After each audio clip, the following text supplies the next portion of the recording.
ঝিনাইদহের হরিণাকুণ্ড উপজেলার কন্যাদাহ গ্রামের জিকে সেচ খালের উপর গত ৫ মাস আগে নির্মাণ করা হয়েছে এই ব্রিজটি। পানি উন্নয়ন বোর্ডের প্রকল্পের বরাদ্দ অনুযায়ী জিকে সেচ খালের উপর নির্মাণ করা এই ব্রিজের গায়ে এখনও মোড়ানো রয়েছে নতুন পলিথিন। শেষ হয় তাদের অডিটও। একই স্থানে সড়ক ও জনপথ বিভাগের আরেকটি প্রকল্প অনুমোদন হয়েছে, যে কারণে তারা নতুন ব্রিজটি ভেঙে আবারও কালভার্ট করার চূড়ান্ত প্রস্তুতি নিয়েছেন। ফলে সুষ্ঠু পরিকল্পনা বাস্তবায়ন ও দুই বিভাগের সমন্বয়ের অভাবে সরকারের গচ্ছা যাচ্ছে লাখ লাখ টাকা। এদিকে এ নিয়ে ক্ষোভ প্রকাশ করে স্থানীয় উপকারভোগীরা বলছেন, ব্রিজটি নির্মাণেও করা হয়েছে অনিয়ম। সড়ক অনুযায়ী ব্রিজ না করায় প্রায় ঘটছে দুর্ঘটনা। কিছুদিন পরে আবারও ব্রিজ করা হবে এমনটি জানালেও পানি উন্নয়ন বোর্ডের ঠিকাদাররা নিম্নমানের এই ব্রিজটি নির্মাণ করেছেন। পানি উন্নয়ন বোর্ড সড়ক ও জনপথ সমন্বয় করলে সরকারের এই বাড়তি টাকা গচ্ছা যেত না। ব্রিজ এখনো পলিথিন রয়েছে, এই ব্রিজ করা এখনো 3 মাস হয়নি, তাহলে এখন ভাঙবে, এতে ব্রিজ করারই দরকার ছিল কি, আর এখন ভাঙারই দরকার ছিল কি? টাকাটার তো খামাখা দণ্ড, টাকা সরকারি টাকা যতই হোক, টাকাটা তো জনগণের। এই আমরা বললাম যে ভাঙো না, না ভাঙলে ভালো করে করলে ভাঙো, না হলে ভাঙো না। তা ওরা বললো যে হইলো 2 মাস পরে আবার ব্রিজ ভেঙে ফেল দেবে, আমরা খালি উপর করে সামনে টুক দিয়ে আমরা চলে যাচ্ছি। তা আমরা বললাম যে এরকম তো দেশের ক্ষতি বা দেশের টাকা পয়সা এরকম করে বারে বারে অপচয় হচ্ছে। তো ওরা বললো না, এটা রাস্তা কোম্পানি করবে, ওরা তোমাকে বিষয় নেই। ওরা আমাকে এটা বুঝিয়ে দিল, ওরা করে ওরা চলে গেল, ওরা উপর করে সামনে নিয়ে এটা দিয়ে ওরা চলে গেল। হ্যাঁ, পানি উন্নয়ন বোর্ড আর সড়ক যদি সমন্বয় করে এই কাজটা করতো, তাহলে সরকারের এই টাকাটা অপচয় হতো না। এবং এই ব্রিজটা শুনছি যে এখন আবার ভাঙা হবে, এখন আবার রাস্তা কোম্পানি বা সড়ক করবে। এই মনে হয় 2 মাস হয়েছে এই ব্রিজটা। এখন এই 2 মাস পরে আবার ভাঙবে, আবার জনদুর্ভোগ বাড়বে, আবার নতুন করে আসতে হবে, সরকারের টাকা খরচ হবে, জানি না কিছু। এই ব্রিজটা 3-4 মাস আগে হয়েছে, এখনই নাকি এই ব্রিজ ভেঙে ফেলবে। তো এখন এই ব্রিজ ভেঙে ফেলে যদি নতুন ব্রিজ করতে হয়, তাহলে আমাদের লাভ হলো কি, বা সরকারের লাভ হচ্ছে কি?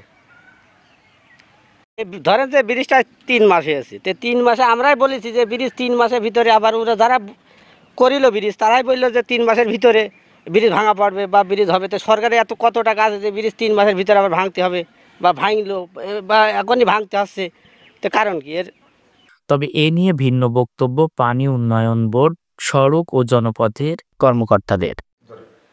যখন আসলে ওয়াটার বোর্ড কর্তৃক এই ব্রিজটা নির্মাণ করা হয়, সেক্ষেত্রে তখন আমাদের দপ্তর কর্তৃক তাদের সাথে যোগাযোগ করা হয় যে এখানে তো আমাদের একটা প্রোগ্রাম আছে, তো আপনারা এটা কেন এটা করতেছেন। সেক্ষেত্রে তাদের দপ্তর থেকে আর একটা চিঠির মাধ্যমে জানানো হয় যে এই জায়গাটি ওয়াটার বোর্ড কর্তৃক অধিগ্রহণকৃত।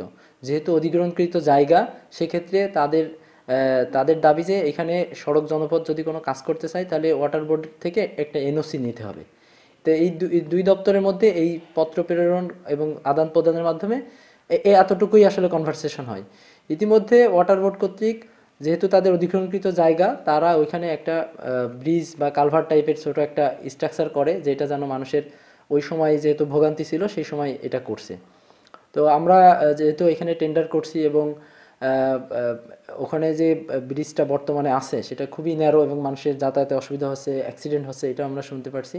আমরা ওয়াটার বোর্ডের সাথে ইতিমধ্যে যোগাযোগ করছি এবং আমরা হয়তো এই সপ্তাহে একটা ভিজিট করব যে এখানে এই ন্যারো ব্রিজটা কীভাবে ডিমলিশ করা যায় বা কীভাবে মানুষের ভোগান্তি দূর হয়, অর্থাৎ স্বাভাবিক যাতায়াত কীভাবে ভোগান্তিমুক্ত করা যায়, সেই বিষয়ে আমরা যদি ব্রিজটা ডেমোলিশ করার প্রয়োজন মনে করি আমরা উভয় দপ্তর, তাহলে ওইভাবে আমরা একটা প্রতিবেদন পাঠাবো ওয়াটার বোর্ডকে।